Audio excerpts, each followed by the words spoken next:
So yeah, great to be here. Great to see the tech outside, and really pleased to address this agenda. So really what I want to do is just a couple of things, just to talk a bit about the way the energy policy is moving at the moment. There's a lot of talk about what's not happening. Actually, there's quite a lot of stuff that is happening. And a lot of it picks up on what James and David were talking about earlier in terms of changing the financial environment for large corporates to know their carbon impact. That feeds into corporate PPAs. That's one of the busiest areas of policy where most has happened since we decided to go for net zero. And if there's one thought I leave you with today, look at that part of the energy policy agenda, not all the stuff that's going on about how we're going to pay for it. That no doubt will be sorted out, but the expectations on you as corporates will be to change the way that you finance and run yourselves before this happens. So I leave you with that. So certainly you can all switch off now, go outside, have a drink, play around with the splendid cars like I hope to later.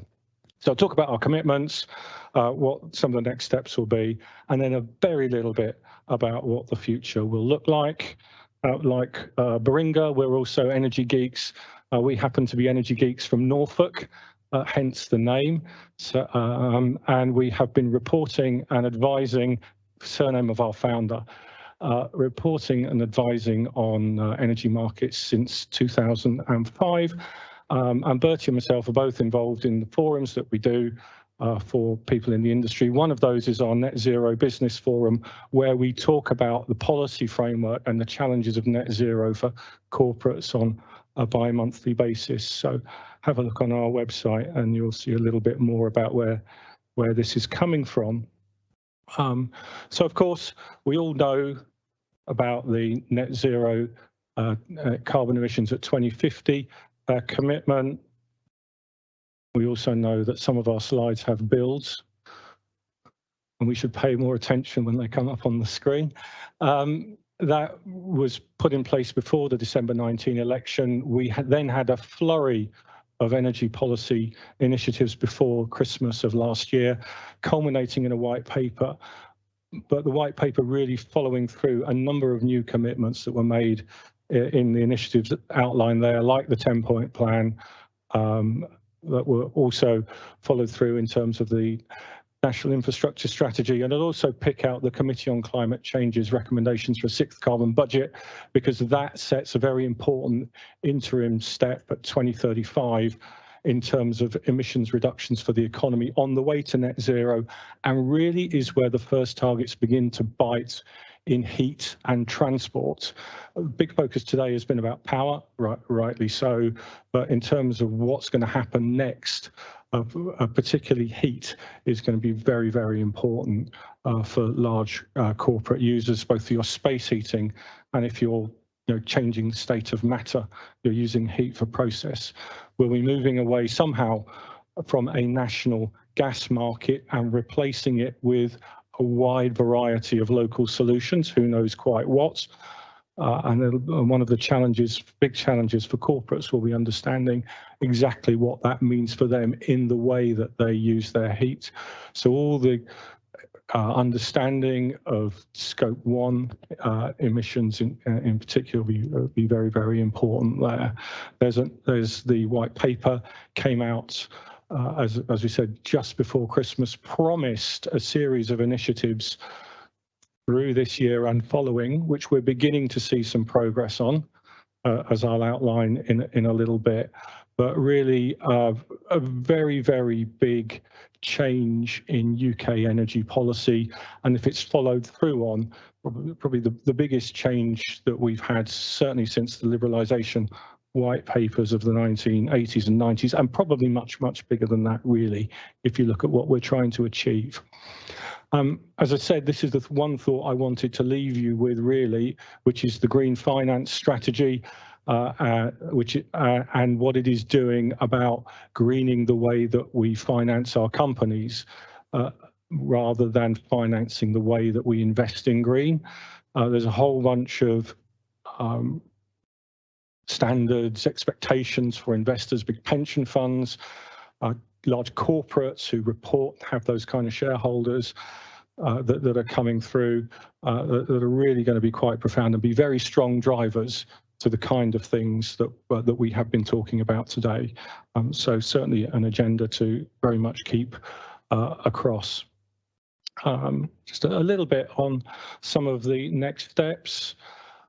These have been picked out of the white paper. There's a lot of good headlines there. 40 gigs of offshore wind by 2030 was one that came from the 10-point plan and then followed through in the white paper. Commitments to regular auctions for CFDs, contracts for differences, so that's support for large-scale renewables. Some stuff there around carbon capture, usage and storage, all kinds of things here which embody some kind of commitment to spend money. We've spent that money to date for doing this from the consumer bill, as you guys know. You know, if we're going to carry on doing that, we're going to be spending some more money. And there's a lot of stuff and noise around the extent to which Treasury wants to commit further spending in this and many other areas. But certainly a lot of activity in the power sector itself, and a lot around continuing to decarbonise the grid as we have it. And so a lot to look out for there. Transport, last week we saw the Department of Transport's decarbonisation plan, looking more around decarbonisation of heavy freight, building on some of the work that was done on vehicles that we saw last year and the year before, and really beginning to set out objectives where that sector can go. And again, there's some there will be some significant changes for the way that corporates use transport, the kind of vehicles that are being used. And then buildings, I think this is very, very important for all of us, home and in business. Profound changes to the way that we're going to heat what we do, essentially moving away from gas. That's at an accelerating rate, and if you believe the Committee on Climate Change, a very accelerating rate if we're to get towards the sixth carbon budget as a staging point to 2050. And it's one where we have the least amount of detail. We've been waiting for a heat and buildings strategy to come out following the white paper. I think I read online today that we should still see it soon, probably after the parliamentary recess, which is today. But I think the line that was being reported that is being reshaped to take account of all the other policy initiatives that are going on. So it is a more convincing document that enables a better position to be taken by the UK at the COP26 summit in November in Glasgow, which is right at coming now right to the forefront of political planning. Today, as I said, is the day that Parliament goes into recess. So we saw a lot of activity from BEIS to release an awful lot of documents on Tuesday. Smart strategies and independent system operators and reviews of governance and all that good stuff that we industry geeks love. And we'll see what Ofgem does, no doubt. I don't know if they've put out their stuff today or tomorrow, but there'll probably be a bunch of stuff from Ofgem as well. But just to say, buildings, I know the focus today is power, but please don't neglect the heat side of all of this. Sorry, I've gone on one too many. And of course, last week, we saw National Grid's future energy scenarios. I wouldn't talk you through that one, but I would just one thing. A lot of the reporting of the future energy scenarios was that we would make 2050 in 3 of its 4 scenarios. A very, very important assumption within that was that policy would follow the guidance of the Committee on Climate Change in terms of 6th carbon budget and beyond. And some of those assumptions are snapshotted and set out there for the power sector. Some of their assumptions for heat are really quite profound, about adoption of carbon capture, usage and storage, about the way that we transform the heating of our buildings, heating of our homes. There's been a lot of headlines about quite when we're not going to be installing new gas boilers in homes and 600,000 heat pumps. That would be just the start of it. And one of the big criticisms of the government policy at the moment is that there is no hearts and minds strategy. The National Audit Office came out and said something to that effect very recently. And when you come to look at what we need to do to decarbonise heat in our own homes, and the cost that that's going to incur, you can see that that's really, really important. You know, we as consumers have to want to engage with this as well. And you know, the government's main advisor is assuming that we will, and that the electorate will come along with this. So you know, all to play for, really. And those decisions don't. You know, they're coming along all the time. I've just picked out a couple of things here. We have a UK emissions trading scheme now. We have a trajectory of allowances that broadly resembles where we were when we were within the EU. We have a choice if we want to align that sector of the economy, heavy industry, with the sixth carbon budget. We basically need to reduce the amount of allowances in the system by 2/3 by the end of the decade.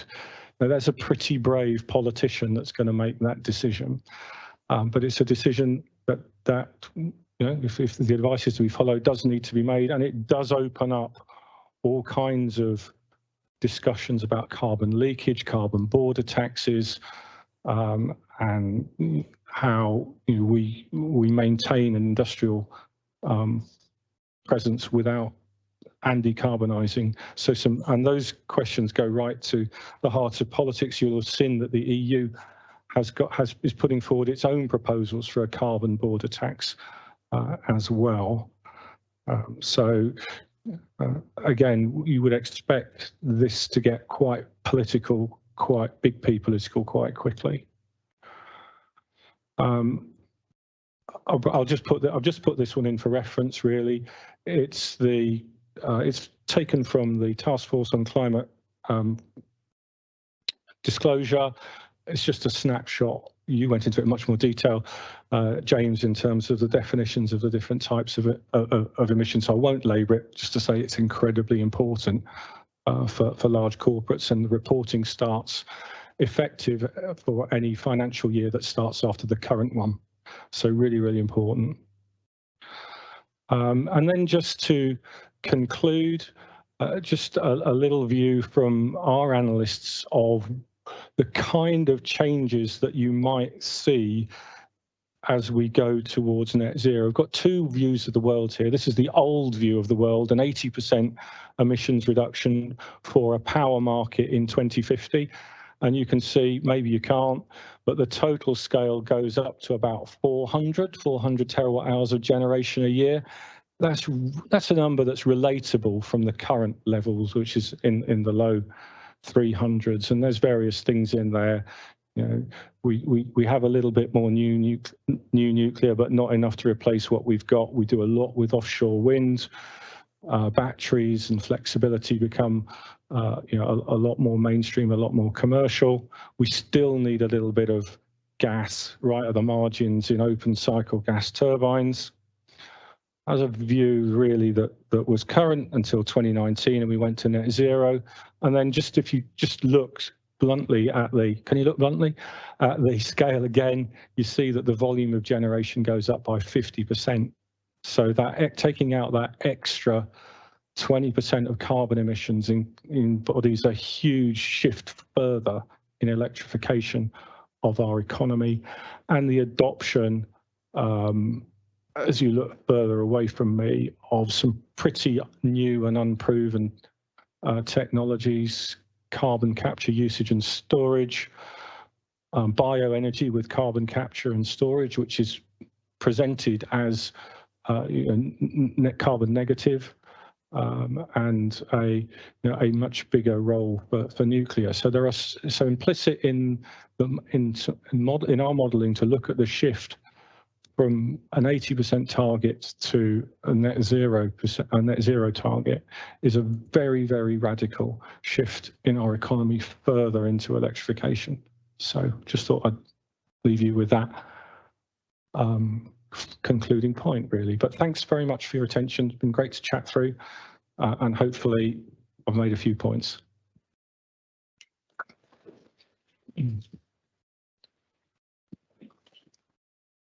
Okay, thanks. Anyone with questions yet? Sure. Yeah, thanks. That was a awesome overview. Like, thank you. On this point, it's easy to think about decarbonisation being, involving reduction in power usage. Yeah. But you're quite right. Completely agree. It's going to at least double, right? But what's your view on? So the base forecast is, I think, 2031. Policy costs for power are flat. Yeah. What's your view on how the government is going to kind of mechanise electrification, specific, as you say, specifically for heat, right? How are they going to deliver that to the consumer, and what's the mechanism? What's your view on the mechanism they're going to use to help enable that? Well, that's the million-dollar question at the heart of policy, isn't it?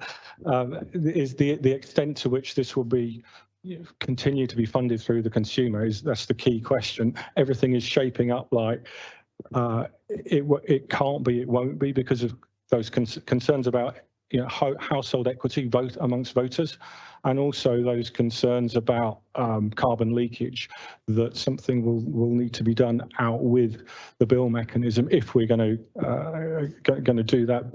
I think there's a lot of hope being put on lower technology costs being lower, and that's the equivalent of something will turn up, and perhaps the numbers won't be quite as bad as we think. I think it's quite instructive that we have a green gas levy. It's not a very big levy, but we're continuing to use the bill in the interim, because we can't make our minds up what we want to do. We've been promised a consultation on equity in bills of policy costs, which hasn't turned up. So it's kind of non-answer to your question, really, James, isn't it? But okay. Any other questions out there from the audience? No? Any online? No? Okay, great. Oh, yeah, sure. Oh, I knew somebody would challenge me to climb up steps and walk around objects. That's okay. Sorry. Hi, thank you for the presentation. It was really good. No problem. I have a few clients that do try to go down the green gas option, but it's extremely expensive. It is, yeah. And they've questioned hydrogen power and how that's going. I know the government are kind of concentrating their attention on that. But is it a feasible source of power in the future? Do you think it will make up the energy market mix, or it would be 100% electrification? It's a feasible source of power. It's very much in proving mode at the moment. Lots of pilot schemes going on, both here and overseas. We do a fair bit of reporting on European markets, and there's a lot of activity, particularly in Germany, around switching their industrial base from being gas-fired to hydrogen powered. So don't necessarily look, and the answer doesn't always have to be made here. Perhaps with hydrogen it won't be.